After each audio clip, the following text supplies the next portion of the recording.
Medium के जो हम लोग हैं उनको परेशानी आती है इंग्लिश बोलने में, बहुत सारी आती है। ये मेरे अकेले की नहीं, मैंने बहुत सारे जो मेरे दोस्त है उन्होंने भी बताया कि इंग्लिश में अपना जो हाथ है वो बहुत तंग रहता है, क्या करें। तो इतना भी हमें डरने की जरूरत नहीं कि हमें टोटली इंग्लिश ही बोलना है वहां पर। अगर आप बायलैंग्वेज बोलते हैं, दोनों भी लैंग्वेज यूज करते हैं, तो भी वो चल जाएगा वहां पर, क्योंकि जो केंद्रीय विद्यालय है ये टोटली इंग्लिश मीडियम स्कूल नहीं है।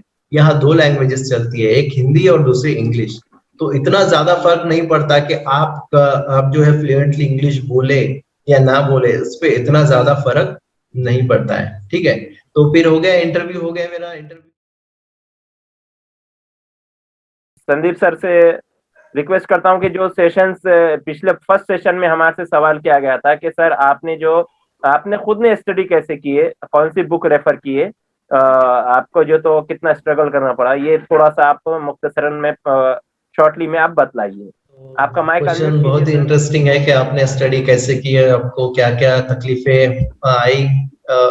तो जैसा कि मैंने आपको बताया कि मेरा जो एजुकेशन है स्टार्टिंग से ही 1st to 5th में मदरसे मिलिया में हुआ था, जो कि नांदेड़ में है। उसके बाद मैं सना स्कूल में गया। सना स्कूल में जो है 12th तक हो गया। उसके बाद डीएड हो गया उस्मानाबाद। फिर उसके बाद डीएड होने के बाद सबसे पहले मैंने सीटेट फर्स्ट जो है क्लियर किया। तो सीटेट फर्स्ट जब मैंने क्लियर किया था तो बहुत ही कम मार्क्स थे। तो उसके बाद कोई वैकेंसी भी नहीं निकली थी। ठीक है, तो और इसी दरमियान क्या हो गया था, फिर मैं बहुत सारे जगह पे ट्राई कर रहा था, तो कहीं तो मिले कहीं तो मिले। और बीच में क्या हो गया, फिर नांदेड़ महानगर पालिका के अंदर कॉन्ट्रेक्चुअल के जो है पोस्ट निकल आए, तो वहां पर हमने अप्लाई कर दिया, वहां हमारा सिलेक्शन हो गया। तो स्टार्टिंग में अगर हम देखें तो वहां पर जो है सैलरी सिर्फ 2,500 थी। तो 2,500 में बहुत ही मुश्किल हो जाता था आना जाना वगैरह। लेकिन फिर भी एक सेटिस्फेक्शन तो रहता था कि बाकी लोगों के पास तो कुछ नहीं है, हमारे पास कम से कम इतना तो है। तो वो भी हमने खुशी खुशी से किया। 2,500 हुए, फिर 6,000 हुए, इस तरह से फिर साल गुजर गया, 2 साल गुजर गए। कुछ ना कुछ लोग बोलते थे कि कॉन्ट्रैक्चुअल को निकाल दिया जाएगा।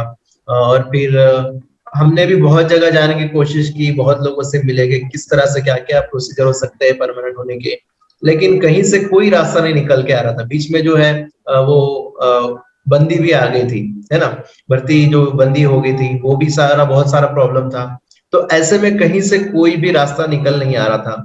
तो मैंने भी सोच लिया कि चलो अभी स्टडी करते हैं दूसरे पोस्ट के लिए, कहीं तो कुछ निकल आएगा। तो बीच में जो मेरा एमए भी चालू रहा, फिर मैंने एमए कंप्लीट कर दिया, एमए उर्दू हुआ। एमए उर्दू के बाद मैंने जो है सेट के एग्जाम की तैयारी की, सेट में क्लियर हो गया। और तभी जो है केंद्रीय विद्यालय की जो है वैकेंसीज निकल के आ गए। तो उसकी फिर स्टडी करनी है, कॉन्ट्रेक्चुअल जॉब भी चल रहा है। स्कूल का टाइमिंग था 10 से लेके 4 तक, तो बिल्कुल दिन भर में टाइम नहीं मिलता था। तो मैं आता था 10 से 4 तक ड्यूटी करने के बाद शाम को मैं 7 बजे स्टडी करने के लिए बैठ जाता था। अब घर में तो स्टडी नहीं हो रही थी, ठीक है, घर में स्टडी नहीं हो रही थी, तो मैंने क्या किया, फिर बाहर जो होता है स्टडी सर्कल वगैरह वहां पर ज्वाइन किया, और वहां जाकर 7 से लेके शाम में रात में 11 बजे तक वहां बैठता था। और जो भी ये 3-4 घंटे मिलते हैं वहां पर मैंने स्टडी की। जो अरिहंत के बुक्स मैंने आपको बताए वो मैंने रेफर किए। और उसके अलावा जो है करंट अफेयर्स के लिए जो मैगजीन होती है जो एवरी मंथ निकलती है, वो सारी मैगजीन्स मैं लेता था एवरी मंथ को, उसको मैंने पढ़ना शुरू कर दिया। और ये मैथ्स के लिए वगैरह अलग अलग जो मतलब जो भी मुझे दिख जाता था, कहीं से छोटी मोटी बुक भी मिल जाती थी, तो उसको मैं क्या करता था, रेफर करता। ऐसा नहीं है कि मैथ्स के लिए हम कौन सी यूज करें, रीजनिंग के लिए कौन सी करें, तो जो भी मिल जाती मैं उसको कर लेता था। लेकिन सबसे जरूरी है और आपके लिए भी फायदेमंद है वो तो अरिहंत की बुक है, तो वो आप लोग भी रेफर कीजिए। तो उसके बाद वैकेंसीज आई, बीच में पेपर हुआ, पेपर भी लीक हो गया, फिर और परेशानी, 1.5 साल तक पे वो फिर डबल वैकेंसी आई नहीं, वापस से ऐड निकली। तो फिर बाद में हमने और एक बार उसको जब एग्जाम दिया, तब तब जाके कुछ एक रिजल्ट हाथ में आया। लेकिन इससे पहले बहुत ऐसा नहीं है कि केंद्रीय विद्यालय में फर्स्ट टाइम ही लग गया मैं। इससे पहले भी मैंने जब फर्स्ट बार निकली थी सीटेट के बाद एक केंद्रीय विद्यालय की निकली थी, उसमें जस्ट 2 मार्क्स से मेरा रह गया था। बहुत बुरा लगा कि कॉन्ट्रेक्चुअल तो इधर चल रहा है, यहाँ 2 मार्क्स से भी छूट गया। बुरा लगा, लेकिन कितने दिन लगता, 2 दिन बाद मैं और खड़ा हो गया और पढ़ाई शुरू कर दी। तो इस तरह से फिर करते करते करते जो 2016 की जो है वैकेंसी जो बैच निकली थी, उसमें मेरा केंद्रीय विद्यालय का क्लियर हो गया। और फिर इंटरव्यू, तो सबसे पहले जो है उर्दू मीडियम के जो हम लोग हैं, उनको परेशानी आती है इंग्लिश बोलने में, बहुत सारी आती है। ये मेरे अकेले की नहीं, मैंने बहुत सारे जो मेरे दोस्त है उन्होंने भी बताया कि इंग्लिश में अपना जो हाथ है वो बहुत तंग रहता है, क्या करें। तो इतना भी हमें डरने की जरूरत नहीं कि हमें टोटली इंग्लिश ही बोलना है वहां पर। अगर आप बायलैंग्वेज बोलते हैं, दोनों भी लैंग्वेज यूज करते हैं, तो भी वो चल जाएगा वहां पर, क्योंकि जो केंद्रीय विद्यालय है ये टोटली इंग्लिश मीडियम स्कूल नहीं है। यहाँ 2 लैंग्वेजेस चलती है, एक हिंदी और दूसरी इंग्लिश।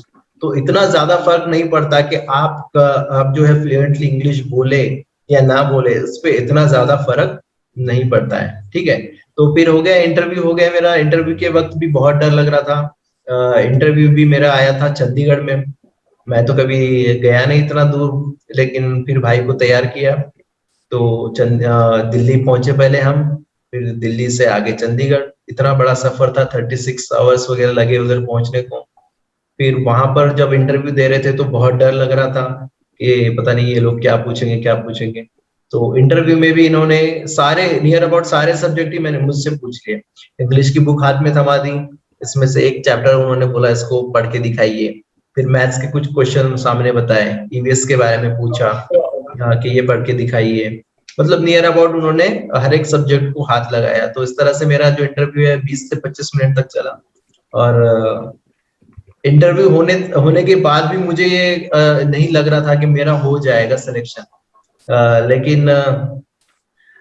लेकिन जो जब रिजल्ट आया तब मैं रिजल्ट देख के हैरान हो गया कि मुझे 15 में से जो है जो 11.5 मार्क्स मिले थे, 15 में से 11.5 मार्क्स। तो मैं ये देख के बहुत खुश हो गया और घर के सारे लोग खुश हो गए, और इस तरह से क्या हो गया, मेरा सिलेक्शन होके मैं हुबली में पोस्ट हो गया। देखिए सर ने सर ने यहाँ जो हमें बात बताई उसमें मैं एक बात पॉइंट नोट आउट करना चाहूंगा, क्योंकि उर्दू मीडियम के बच्चों का खासियत है कि अक्सर हमारे बच्चे क्या करते हैं, बुक्स बुक्स बुक्स पूछा करते हैं। सर ने ये भी बताया कि बुक्स का जो मवाद है बुक्स में उर्दू में बहुत कम रहता है। और सबसे अहम बात, सर ने कोई एक बुक रेफर नहीं की है, छोटी से छोटी कोई बुक भी अगर उन्हें मिलती थी तो वो उसको परचेस करते थे और उससे वो तैयारी करते थे। ज्यादा से ज्यादा बुक्स हमारे पास यहाँ उर्दू मीडियम में, मैं माफी के साथ कहूंगा कि कंजूसी बहुत है किताबें खरीदने के ताल्लुक से।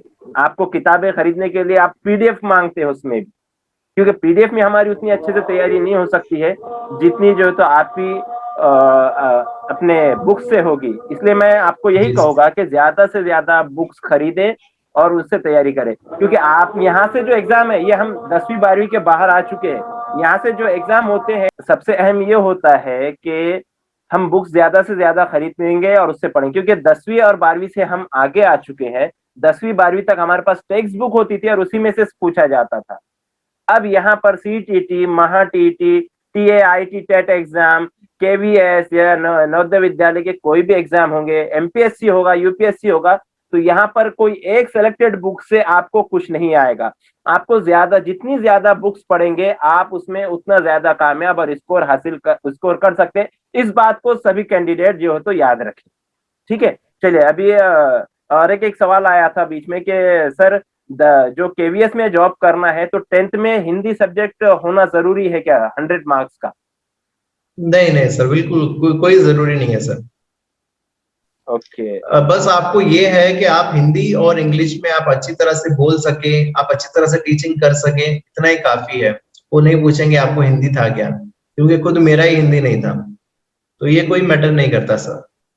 ओके सर मेरा बीएससी माइक्रोबायोलॉजी है, तो वो में पेपर 2 पास है, तो मैं इसमें आती है ना क्या टीजीटी नहीं sorry TGT, yes madam, TGT में आएंगे आप।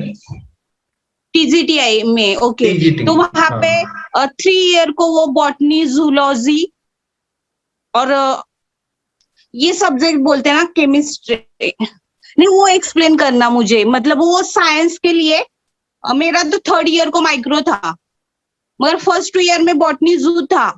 तो मैं उसे लिए एप्लीकेबल है क्या? आप टीजीटी साइंस के लिए अप्लाई करना चाहती हैं? हाँ। टीजीटी साइंस के लिए मैडम वो बोलते हैं कि आपको 3 इयर्स वो सब्जेक्ट होना बहुत जरूरी है। आपका कितना ईयर था मैडम? सिर्फ 2 ईयर तक था, मतलब वो एक कम होते जाता। बी ग्रुप है मेरा। अच्छा, कोई प्रॉब्लम नहीं मैडम, वो भी चलता है। पुणे यूनिवर्सिटी से, चलता तो 3rd ईयर को टोटली माइक्रोबायोलॉजी के पूरे सब्जेक्ट थे, तो मैं एप्लीकेबल है? है मैडम, आप भी एप्लीकेबल है, कर सकते हैं आप। Okay, thank you sir. Okay sir, first paper वाले कौन सी कैटेगरी के लिए अप्लाई कर सकते हैं? फर्स्ट पेपर वाले जो प्राइमरी टीचर के लिए सर, प्राइमरी पीआरटी के लिए अप्लाई कर सकते हैं? हाँ पीआरटी के लिए अप्लाई कर सकते हैं फर्स्ट पेपर वाले। ओके। और सेकंड वाले जो है 6 to 8 के लिए सर। ठीक है, थैंक यू सर। जी हेलो सर। हाँ जी सर। हाँ सर, मेरा ये सवाल था सर कि हैंडीकैप के लिए कुछ क्राइटेरिया क्या है सर उसका? किसके लिए सर? हैंडीकैप के लिए, हैंडीकैप कैंडिडेट्स के लिए। हैंडीकैप के लिए क्राइटेरिया क्या है? हाँ जी सर। और मतलब कट ऑफ कितना आता है जैसे उसका? पहले कैसा था सर, सारे जो हैंडीकैप है इनका अलग अलग कैटेगरी रखी गई थी, जो है बीएच और जो भी है विजुअल वगैरह। अब सारे हैंडीकैप तो के नहीं लिए सर उन्होंने अपना? एक ही कैटेगरी रखी है। उनका जो मेरिट है सर वो बाकी लोगों से तो अलग लगता है सर। अब वो कितना लगेगा वो तो हम एग्जैक्टली अभी नहीं बता सकते, लेकिन इनमें काफी डिफरेंस रहता है सर। जितने कैंडिडेट हैंडीकैप अप्लाई करेंगे उनमें फिर का एक मेरिट रहेगा, उनका अलग मेरिट जी। रहेगा। जी जितने अभी वो उस पर डिपेंड है सर कि कितने लोगों ने अप्लाई किया था और कितने मार्क्स है। समझिए अगर सबकी 100 लगी है तो आपकी 80 तक भी लग सकती है, ऐसा भी हुआ है। 80, 82, 83, तो डिफरेंस तो काफी रहता है सर, लेकिन वो भी अभी हम एग्जैक्टली नहीं बता सकेंगे क्योंकि वो पेपर कैसा है और तब की मेरिट लिस्ट क्या होगी उस हिसाब से। Okay, next question. Hello sir. जी Yes. सर। पर वन और दोनों हाँ भी है सर, हेलो। हाँ पेपर बोलिए। जी वन सर। हाँ, केवीएस में जो तो लैंग्वेज ऑफ टीचिंग जो है वो आपने बोले हिंदी और इंग्लिश रहेगा। जी जैसा सर। उर्दू वाले बच्चों की जो है तो इंग्लिश थोड़ी कमजोर होती है, तो वहां पर किस तरह होगा? तो सर ये कैसा है ना, अपनी जो इंग्लिश है वो कमजोर क्यों है, इसके पीछे भी एक रीजन है सर, क्योंकि हमको वैसा इन्वायरमेंट नहीं मिला है। लेकिन जब आप केवीएस में आते हो, आपकी ट्रेनिंग में भी वो इंग्लिश में देंगे, वहां पे सारे लोग जो इंग्लिश में बोलते रहेंगे, तो आप खुद इंकरेज होंगे सर कि मैं भी इंग्लिश बोलूं। तो सुधार तो होगा ही सर, अपने आप होगा, क्योंकि आप जो बुक्स पढ़ रहे हैं इंग्लिश पढ़ रहे जी। हैं, ट्रेनिंग आपको दी जा रही है इंग्लिश में, तो अपने आप अपने सुधार हो जाएगा सर। लेकिन मैं ये बता रहा था कि स्टार्ट में हमको नहीं डरना है कि मुझे इंग्लिश नहीं आती है, वो बाद में तो हो ही जाएगी सर। ठीक है सर। और जब केवीएस में मतलब सिलेक्शन हो जाता है तो जब वहाँ पर लैंग्वेज ऑफ टीचिंग होती है तो वहाँ पर कैसा होता है? हिंदी की भी होती है और इंग्लिश में भी होती है क्या, या अलग अलग होती है? नहीं है सर, जो है खास तौर पे कहा जाता है कि केवीएस में अगर जो मिथ क्या बोलते हैं उसको, मीडियम, जी जो जी। मीडियम ऑफ लैंग्वेज है वो इंग्लिश है सर, मेन तो इंग्लिश है। ठीक है। अच्छा। उनके जो पेपर भी इंग्लिश में होंगे, सब इंग्लिश में होंगे, तो ऐसे में आपको वो क्या कहते हैं कि आपको भी इंग्लिश लैंग्वेज ही यूज करनी है। तो वो तो सर आप उस माहौल में रह के धीरे धीरे सीख जाएंगे सर, उसमें वो कोई बड़ी बात नहीं है। अंग्रेज के बच्चे तो सर फर्स्ट क्लास का बच्चा भी इंग्लिश बोल लेता है, उसको तो ऐसा एनवायरनमेंट मिल जाता है, तो वो इतना बड़ा मैटर नहीं करेगा सर। जब सारे आसपास के लोग इंग्लिश बोलेंगे तो हम भी इम्प्रूव हो ही जाएंगे sir. Okay sir, thank you sir. जी सर जी। Next question. सर एक चैट पे क्वेश्चन आया है कि एज लिमिट क्या है, एक बार बता दीजिए, बार बार सवाल आ रहा है एज लिमिट के ताल्लुक से। क्या सर एज लिमिट? केवीएस की एज लिमिट। हाँ, yes. Age limit sir 35 years है सर। ओपन के लिए और कैटेगरी के लिए? कैटेगरी वाइज के सर लिए क्या है उसमें 5 इयर्स का रिलैक्सेशन होता है sir, 5 years. SC ST OBC 5 years plus. 40 year और हाँ सर, हाँ 40। ओपन के लिए 35। Yes sir. Okay, thank you. Okay. Next question. Sir, yes बोलिए। sir, do you have any idea when will KVS notification 2021 will come? 21 का notification madam, वैसा तो अभी देखा जाए तो हमारा जो है ट्रांसफर अभी अटके पड़े हुए हैं, जो ये कोरोना वायरस की वजह से ट्रांसफर होने थे पिछले साल, वो अभी तक नहीं हुए। अगर ये एक बार आते हैं अप्रैल या फिर मई के अंदर अगर आ जाते हैं तो समझिए दिसंबर तक तो न्यू वैकेंसी आ ही जाएगी। जब भी वैकेंसीज होती है 1 ईयर का गैप होता है, उसके बाद नेक्स्ट वैकेंसी निकलती है। तो लास्ट वैकेंसी होके भी अभी 2 इयर्स होने वाले हैं, तो इंशाल्लाह अभी दिसंबर तक तो निकलने ही चाहिए। Okay, sir. Thank you. Okay madam. Next hello sir. Yes yes sir. Hello sir. हाँ सर, मेरा कैटेगरी एनटीबी है, तो सेंट्रल गवर्नमेंट में जो है एनटीबी को किस में कंसिडर करते हैं? सेंट्रल गवर्नमेंट में एनटीबी को ओबीसी में जो तो माना जाता है, आपको ओबीसी रहेगा। हाँ हाँ सर, यस सर, ओबीसी में ही आएगा। तो वहाँ पे जो है सिर्फ 3 ही कैटेगरी बताते हैं, जैसा कि एससी एसटी और ओबीसी। ओबीसी और Yes, open. Yes yes, OBC में अच्छा, रहेगा। हाँ। ओबीसी में बराबर है सर। तो उसके लिए भी वो सेंट्रल का सर्टिफिकेट ले जाना पड़ेगा सर आपको, वो सर्टिफिकेट मांगते हैं। अच्छा, उसके लिए अलग से कुछ करना पड़ता है क्या? वो सेंट्रल का एक सर्टिफिकेट होता है सर, वो सर्टिफिकेट आपको ले जाना पड़ेगा। वो कहाँ से इशू करेंगे?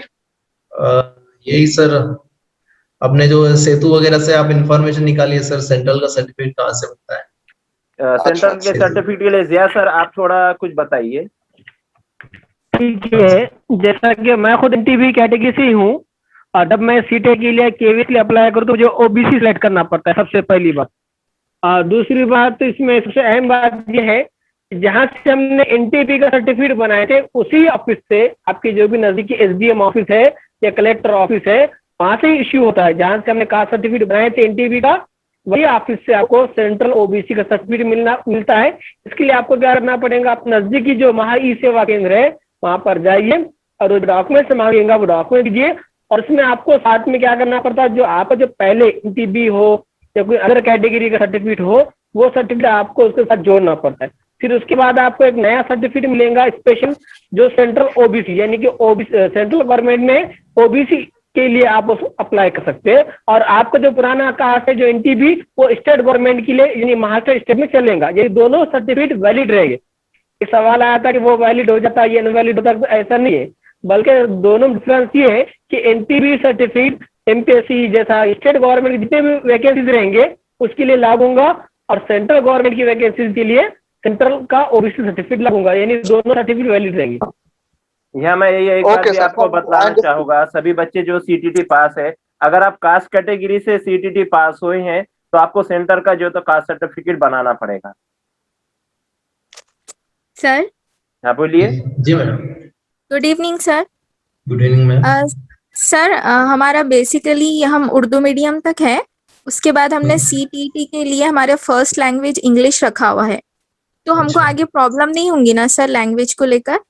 जी नहीं मैडम, बिल्कुल नहीं। ये जो सीटेट में आपने इंग्लिश रखा है, मराठी लिया है, उर्दू लिया है, इससे आगे आपको कोई प्रॉब्लम कभी नहीं आएगी।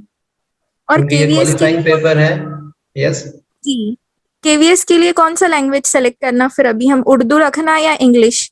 हमको इंग्लिश इजी हो। हाँ, तो यही मैडम, आपको जो इजी लगता है ना वही आपने सेलेक्ट करना है, क्योंकि वो आगे नहीं देखेंगे कि आपने कौन सी लैंग्वेज लेके पास किया है, उर्दू लिया है, इंग्लिश लिया है, मराठी लिया है, वो मैटर नहीं करेगा मैडम। आप ये सिर्फ सीटेट पास होने के लिए आपको जो कंफर्टेबल है वो लैंग्वेज आप यूज कर सकती है। जी, थैंक यू सर। सर मेरा सवाल ये था कि जो केवीएस है पीआरटी, इसमें हिंदी ही है सिर्फ लैंग्वेज या उर्दू भी ले सकते? जी मैडम। जो केवीएस है पीआरटी के लिए जो पार्ट फर्स्ट है उसमें जो है जनरल इंग्लिश है और साथ में हिंदी है, इसके बजाय उर्दू भी ले सकते हैं या सिर्फ हिंदी ही रहेंगी इसमें पीआरटी में? सर एक बार आप बोल के दिखाइए, मुझे थोड़ा क्लियर नहीं आ रहा है आवाज। हाँ, उनका सवाल मैं बताता हूँ सर एक मिनट। हाँ, उनका सर, बोलिए सवाल सर। ये है कि जब अपन पीआरटी अप्लाई करेंगे केवीएस एग्जाम के लिए, तो जैसा आपको सीटेट में लैंग्वेज फर्स्ट उर्दू ले सकते, तो वैसा वहाँ पर इंग्लिश या हिंदी की जगह लैंग्वेज उर्दू ले सकते हैं एग्जामिनेशन में? अच्छा केवीएस में पूछ रहे हैं? हाँ सर, हाँ केवीएस जी में? सर, ये सवाल है। अच्छा नहीं केवीएस में नहीं होता है मैडम। केवीएस में आपको जो पेपर है इंग्लिश और हिंदी दो ही लैंग्वेज में आता है, तो वहाँ उर्दू नहीं आएगी मैडम फिर। सर केवीएस में नेगेटिव मार्किंग होती है क्या, जो केवीएस का एग्जाम होता है? सर बिल्कुल नहीं होती है sir negative marking. Sir exam time में रिलैक्सेशन है क्या सर हैंडीकैप कैंडिडेट के लिए? लास्ट टाइम यही प्रॉब्लम हुआ था कि हैंडीकैप के लिए थोड़ा सा टाइम दिया जाना चाहिए, लेकिन लास्ट ईयर एकदम ये निकाला गया था कि टाइम रिलैक्सेशन नहीं देना है, ऐसा भी एक बीच में आया था रूल। अभी लेटेस्ट क्या है थोड़ा हमें पता करना पड़ेगा, क्योंकि लास्ट ईयर हमने देखा हमारे सेंटर में ही रिलैक्सेशन देने को तैयार नहीं थे, ऐसा भी हुआ था। तो अभी लेटेस्ट में क्या है वो थोड़ा देखना पड़ेगा सर। सर केवीएस जो, तो केवीएस में नेगेटिव मार्किंग है क्या सर? जी नहीं है सर, नेगेटिव मार्किंग बिल्कुल नहीं है। और सर केवीएस बाइलिंगुअल होता है ना? Bilingual, Hindi English. KVS school के जो सेंटर है वो कहाँ पे रहते सर? केवीएस के सेंटर ऑल इंडिया अच्छा, में और महाराष्ट्र लेवल पर कहाँ पर रहेंगे? एग्जाम सेंटर पूछ रही है मैडम आप? नहीं सर, उसकी जॉब कहाँ पर लगती है केंद्रीय विद्यालय अच्छा, के? स्कूल कहाँ का हाँ, ये सर, पूछ रही है? अच्छा। हाँ जी सर। तो उसके school madam all over India में भी है, इसके अलावा इंडिया के बाहर भी 3 स्कूल है केंद्रीय विद्यालय के। मॉस्को में है, काठमांडू और ईरान में 3 स्कूल जो है कंट्री के बाहर भी है। और इंडिया में तो जितने भी मतलब हर डिस्ट्रिक्ट में तो नहीं है, लेकिन बहुत सारे जो डिस्ट्रिक्ट में केंद्रीय विद्यालय हैं। जैसे अगर हम महाराष्ट्र की बात करेंगे तो आपको औरंगाबाद में देखने मिलेगा, उसके बाद नांदेड़ में 2 है, मुदखेड़ में 1 है और नांदेड़ सिटी में 1 है। उसके अलावा परभनी में अभी एक लेटेस्ट बना है, 2 साल हुए उसको बन के। अहमदनगर में, इसके अलावा मुंबई, ठाणे और नासिक के अंदर है, देवलाली में, काफी जगह पे बन चुके मैडम। अच्छा सर, एक मिनट सर, ये जो इसमें कुछ लेडीज को रहता है क्या, मतलब जो जॉब के लिए जैसे नजदीक और दूर, इसमें कुछ ना प्रोवाइड करती क्या सहूलियत? लेडीज के लिए क्या मैडम? लेडीज के लिए मतलब अगर मतलब अपने प्लेस से नियर में वो मिलती क्या जॉब?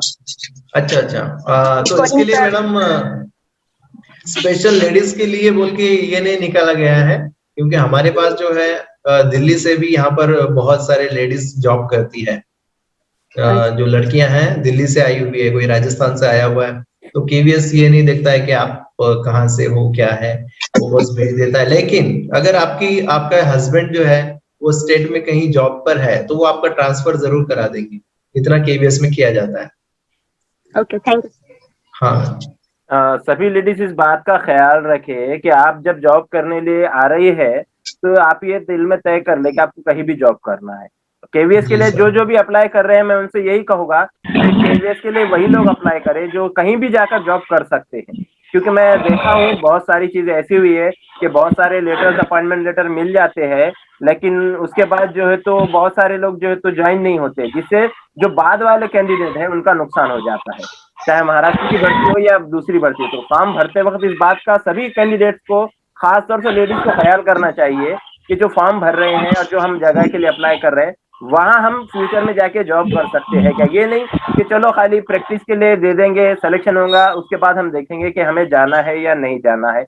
तो ये आप जो तो आपके बाद वाले कैंडिडेट का आप जो तो इसमें नुकसान करते। यही सजेस्ट करूंगा कि आप जब भी फॉर्म भरेंगे तो उसके अंदर सबसे पहले आप इस चीज को मद्देनजर रखते हुए फॉर्म भरें कि आप कहाँ पर जाओ तो जॉब कर सकते हैं, कहाँ तक जा सकते हैं, उन्हीं जिलों के लिए अप्लाई करना चाहिए और उसी के मुताबिक आप अप्लाई करें। और लेडीज इस बात को ये करें कि जब आप जॉब के लिए आ रहे हैं तो आप मर्दों के शाना बशाना काम करने के लिए आ रहे हैं, इसमें आप स्पेशल जो है तो ये बात छोड़ दे कि हमको स्पेशली कोई जो तो सहूलत दी जाए, ये दी जाए, तो ये या इस तरह से आप जॉब नहीं कर सकेंगे, आपके लिए बहुत मुश्किल आएगी। बाकी आपको अगर आपके हस्बैंड जॉब पर है तो आपको फिर वो जो रूल्स है उसके हिसाब से नजदीक लिए आपका जो तो ट्रांसफर हो जाता है। चलिए नेक्स्ट कोई क्वेश्चन था? और आप ये बात दिल से निकाल दीजिए कि हम घर से, मैं सर ये नहीं बोलता कि लेडीज हमारी नहीं जाती है, महाराष्ट्र के ज्यादातर लोगों का यही ख्याल है कि वो घर को नहीं छोड़ना चाहते हैं, अपने गांव को छोड़ के जाना ही नहीं चाहते हैं। तो ये आप दिमाग में से निकाल दीजिए कि हमें बस अपने गांव तक ही रहना है, अपने महाराष्ट्र को नहीं छोड़ना है। आप वापस आ जाएंगे लेकिन कुछ साल तो आपको बाहर रहना ही पड़ेगा। तो ये आप दिल में एक तैयारी बिठा के चलिए, क्योंकि यहाँ पे ऐसी बहुत सी लेडीज है जो इतनी दूर से आ रही है। देखिए 2000 किलोमीटर है दिल्ली, राजस्थान और आसाम, पता नहीं कहाँ से आते हैं। तो ये आप बिल्कुल दिमाग से निकाल दीजिए कि हमें कैसा होगा, क्या होगा। अगर आपको जॉब करनी है तो ये बात तो होनी है, आपको कहीं भी जाने को आप रेडी रहें। में कि महाराष्ट्र में जो है ये टीईटी या सीईटी दोनों में से कोई एक पास में चलेगा क्या? यस, महाराष्ट्र में टीईटी या सीईटी दोनों में से लगने के लिए आप मेरी बात सुनिए, महाराष्ट्र में महा टीटी या सीटीटी दोनों में से कोई एक भी आप पास है तो वो चलेगा।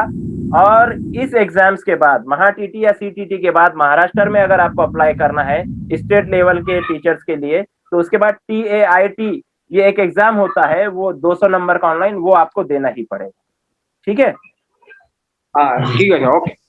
दूसरा सर मुझे हेलो सर, हाँ एक मिनट, मैं एक बात बोल दूं। जो बाहर की जो बात चल रही थी इधर उधर जाने के लिए, खास तौर से मैं मुंबई रीजन के कैंडिडेट्स के लिए कहना चाहता हूं। मैंने वहां जॉब किया हूं, मैंने देखा हूं, तो वहां पर सिर्फ लेडीज ही नहीं, वहां के जेंट्स भी ये चाहते हैं कि उन्हें जॉब सिर्फ मुंबई के अतराफ में ही मिले, और फिर वो शिकायत करते हैं कि हमें गवर्नमेंट जॉब नहीं मिली, बाहर के लोग आकर जॉब कर रहे हैं। तो जॉब सभी को है, लेकिन आप इसके लिए तैयार रहे कि आप महाराष्ट्र में कहीं भी जाकर जॉब करने के लिए तैयार रहे। जिस तरह मुंबई में कहीं से भी आकर जॉब कर रहे हैं महाराष्ट्र के किसी भी हिस्से से, तो उसी तरह आपको भी जो तो कहीं भी जाकर जॉब करने के लिए तैयार होना चाहिए। आप बाद में ट्रांसफर कर सकते हैं। तो आपकी शिकायत बेजा रहेगी कि हमारे जो तो मुंबई के कैंडिडेट्स को मुंबई में जॉब नहीं मिली। स्टेट में गवर्नमेंट कोई भी ये नहीं देखती कि किसी को कहाँ जॉब देना है, वो एलिजिबल कैंडिडेट देखती है। एलिजिबल कैंडिडेट के हिसाब से वो वैकेंसी देती है, ना कि इलाके के हिसाब से। हेलो सर, मैं एक सवाल पूछ रहा हूँ कि इसकी वैकेंसी सर पेपर में आएगी क्या? हाँ सर, इंग्लिश पेपर में आती है, एम्प्लॉयमेंट न्यूज में आती है, और केवीएस के जो वेबसाइट पे आती है सबसे पहले। सर वेबसाइट आप चेक करते रहना है। और सर केवीएस इतनी बड़ी बात है कि सब तरफ लोग फैला ही देते हैं, तो सबको पता चल ही जाती है सर, वैकेंसीज निकली है। ओबीसी है सर, तो उसके लिए और अलग से ओबीसी बनाना पड़ेगा सेंट्रल गवर्नमेंट का? हाँ, बनाना पड़ेगा। जी सर। वो कहाँ से बनाना पड़ेगा सर? सेतु केंद्र, जहां पर आपने स्टेट का बनाए थे जिस तरह से, उसी तरह प्रोसीजर है। जी चलेगा, ठीक है, ओके मैडम। बोलिए। सर संदीप सर, हमारा डीएड है उर्दू मीडियम से, प्लस हमने सीटीईटी पास किया, और उसके लिए ग्रेजुएशन कंपलसरी है केवीएस में, या फिर अप्लाई करने के लिए? अगर आप पेपर सेकंड के लिए अप्लाई करना चाहती है तो ग्रेजुएशन कंपलसरी है मैडम। फर्स्ट पेपर के लिए आपका 12 प्लस डीएड और सीटेट बस काफी है मैडम। ओके। हेलो सर, इसमें ऑब्जेक्टिव होते हैं या थ्योरी का भी कुछ पेपर होता है? ऑब्जेक्टिव मैडम, टोटली ऑब्जेक्टिव होता है। और सर इसकी पोस्टिंग मार्क्स के बेसिस पे होती है, या जहाँ वैकेंसी रहती वहां पे पोस्टिंग होती? मार्क्स के हिसाब से नहीं होती है मैडम, वो तो रैंडमली किसी भी कहीं भी भेज देते हैं। Okay, thank you sir. Okay madam.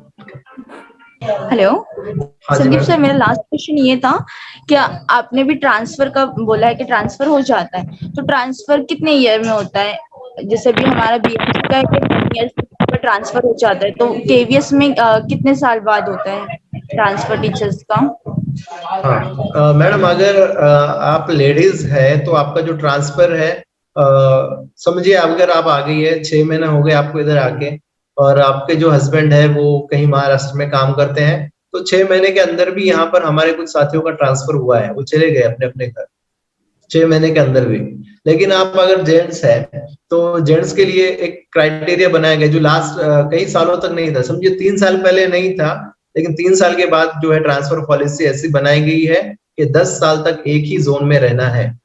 तो इसलिए अब जो मेरा जो ट्रांसफर हुआ है वो साउथ जोन में हुआ है, तो मैं साउथ जोन में कहीं भी मेरा ट्रांसफर हो सकता है, लेकिन मैं 10 साल तक अभी महाराष्ट्र में नहीं आ सकता। वो मुझे कहीं भी भेज सकते हैं, या फिर मैं जा सकता हूँ कन्याकुमारी, या फिर नीचे और कहीं तमिलनाडु, ऊटी वगैरह, साउथ में जितने भी है उसमें हम कहीं भी अप्लाई कर सकते हैं 10 साल तक, 10 साल के बाद। लेकिन ये भी अभी कहा जा रहा है कि ये भी पॉलिसी चेंज होने वाली है, इस पॉलिसी को हटा दिया जाएगा, क्योंकि इस पॉलिसी की वजह से बहुत लोगों ने जो है ये केवीएस में जो है जॉब छोड़ के दिल्ली की कोई जॉब अपना ली, जो जिसको अपना घर बहुत प्यारा है, वो लोग केवीएस छोड़ के अब दिल्ली को भी चले गए, डीएसएसबी में या फिर यूपी केस में। तो इसलिए ये पॉलिसी को भी हटाने की जो है कोशिश जारी है। सर एक सवाल ये भी था कि डीसीसीबी के में सीटीटी के बेस पर महाराष्ट्र के कैंडिडेट अप्लाई कर सकते हैं क्या? कुछ इन्फॉर्मेशन है क्या आपकी? जी सर, फिर से बोलिए। DCCB के जो स्कूल से है दिल्ली के, वहां पर दिल्ली के, महाराष्ट्र, अच्छा। हाँ, महाराष्ट्र के कैंडिडेट CTET के बेस पे अप्लाई कर सकते हैं क्या? हाँ सर, अप्लाई तो कर सकते हैं सर, ऐसा कोई रेस्ट्रिक्शन नहीं है, अप्लाई कर सकते हैं, लेकिन आपकी जो कैटेगरी है वो जनरल कैटेगरी मानी जाएगी। ओके सर, चलिए हाँ, अभी वो हमारे रखा है उन्होंने। अगर आप SC ST है, OBC भी है, तो दिल्ली में वो आपको जनरल में काउंट करेंगे। ओके, अभी हमारे पास सिर्फ 5 मिनट रह गए हैं, किसी का क्वेश्चन होगा तो लीजिए जल्दी। हाँ सर, मुझे बात करनी है। सर बोलिए। Hello sir. हाँ बोलिए। जी सर। हाँ सर, मैं संदीप सर को मुबारकबाद पेश करता हूँ, जिस तरीके से उन्होंने उर्दू में तालीम हासिल की और जो उनकी उर्दू से मोहब्बत है उसके लिए। जी सर, और शुक्रिया सर। सर मैं ये बोलना चाहता था, अपने जो महाराष्ट्र के खासतौर से बच्चे हैं वो TET के पीछे, मतलब TET दे रहे हैं, उसके बाद उनकी उम्मीद टूट जा रही है, TET में वो नाकामयाब हो रहे हैं ज्यादातर बच्चे। तो मेरा ये कहना था के जरिए से CTET की जो अहमियत है वो बच्चों में उजागर की जाए, बच्चों को उसके बारे में बताया जाए, क्योंकि जो CTET बच्चे दे रहे हैं वो ज्यादातर बच्चे कामयाब हो रहे हैं सर, और उसके बहुत सारे क्लासेस ये ऑनलाइन और उसके रिसोर्स बहुत अवेलेबल है। तो बस वही मेरा कहना था कि CTET की तरफ ज्यादा मुतवज्जह किया जाए बच्चों को। अब सर मेरा भी TET, मतलब मेरा TET में नहीं कामयाब हो रहा था, लेकिन मैंने CTET में दिया तो मुझे 108 मार्क है। उसके अलावा हिंदी मीडियम में होने के बावजूद सर उसमें मतलब लैंग्वेज 2 मैंने हिंदी लिया था, उसमें मुझे 26 मार्क है। तो मेरा ये कहना है सर वो बामुकाबिल इसके इजी है और बच्चे उसमें कामयाब हो रहे हैं, और उसमें जो है उसके अलावा महाराष्ट्र के अलावा भी अपन बाहर भी अप्लाई कर सकते हैं। तो मेरी आपसे ये गुजारिश है सर, इकबाल सर के भी जरिए, कि बच्चों को CTET की अहमियत बताई जाए और मुतवज्जह उनकी तरफ ज्यादा किया जाए, क्योंकि मैंने सर देखा यूपी बिहार और दिल्ली के जो बच्चे हैं ना सर, वो ज्यादातर CTET की तरफ बहुत है, और अपने जो महाराष्ट्र के बच्चे हैं वो TET ज्यादा देते हैं सर। हाँ, अभी पिछले 2 साल तक हमारे महाराष्ट्र में नहीं था मुबारक सर, लेकिन हमने कोशिश की है, उसका रिजल्ट भी आया, बहुत सारे लोग हमारे CTET दे रहे हैं, और कोई अगर हमसे सजेशन मांगता है तो हम उसको CTET का ही सजेशन देते हैं। चलिए नेक्स्ट क्वेश्चन कोई प्लीज। सर आपने कहा था सेकेंडरी के लिए आपको ग्रेजुएशन कंपलसरी, तो ग्रेजुएशन किस फील्ड में होना चाहिए, साइंस में, आर्ट्स में, कॉमर्स में? वो तो पोस्ट पे डिपेंड करता है ना मैडम, आप किस पोस्ट के लिए अप्लाई कर रही है उस हिसाब से। अगर आप सोशल साइंस के लिए कर रही है तो आपके लिए BA होना जरूरी है, आप साइंस के लिए कर रही है TGT साइंस के लिए तो आपको साइंस में होना है ग्रेजुएशन, जो भी है BSc वगैरह, तो वो पोस्ट पे डिपेंड करता है मैडम। इसमें कॉमर्स के जो स्टूडेंट्स हैं उनका कोई चांसेस है? कॉमर्स के लिए जो है आगे चांस है मैडम, PGT के लिए, PGT कॉमर्स वगैरह ये पोस्ट होती है ना, तो उसके लिए आपको अच्छा चांस है। चलिए मैं जिया सर के पास आता हूँ। जिया सर, आप जो तो हमारे संदीप सर के जो तो शुक्रियाती कलमात से आज के सेशन के अख्ताम का जो तो ऐलान कीजिए। देखिए, जैसा कि हमें बताए थे, संदीप सर ने माशाल्लाह जितना हमने बोले थे उन्होंने उससे कई ज्यादा और अच्छे अंदाज में आपके तमाम सवाल जो डाउट थे उसे क्लियर किए। सबसे अच्छी बात ये है कि जो पर 24 आवर काम करना स्कूल होता है, स्कूल के अलावा भी बहुत सारे काम होते हैं जो घर पर बैठ कर करना पड़ता है। इस बिजी शेड्यूल में भी संदीप सर ने हमारे लिए इतना कीमती वक्त दिया और अपने अहम इंफॉर्मेशन से, मालूमात से हमको इस्तेफादा किया। तो मैं संदीप सर का बहुत बहुत शुक्रगुजार हूँ, आपने हमें गाइडेंस किया, हमारे कैंडिडेट की प्रॉब्लम्स को सॉल्व। जी सर, शुक्रिया सर। और आप लोग भी बहुत अच्छा काम कर रहे हैं सर, इस काम को कंटिन्यू कीजिए। Hello sir. हेलो। बहुत अच्छा काम है सर, ये आप सबको आप मोटिवेट कर रहे हैं और इंशाल्लाह आपको इन सब की दुआएं, और आप ये काम जारी रखें। Thank you sir. किसी का सर, औरंगाबाद के KVS में जॉब करने के लिए टेम्पररी वहां जाकर मालूम करना होगा क्या वैकेंसी है या नहीं? अभी ऐड निकली है मैडम, आप उसकी वेबसाइट पे जाके चेक कीजिए, केंद्रीय विद्यालय औरंगाबाद अभी चल रही है 70 की। हाँ मैडम। तो उनके एग्जाम होते हैं सर या ऐसे ही मॉक इंटरव्यू? डायरेक्ट इंटरव्यू होते हैं मैडम। ओके। तो कुछ प्रिपरेशन कैसे करेंगे सर उसके इंटरव्यू? आपका बायोडाटा अच्छे से पढ़िए मैडम, उसी पे वो क्वेश्चन करेंगे। Okay sir. जी मैडम, ठीक है सर, थैंक। चलिए और किसी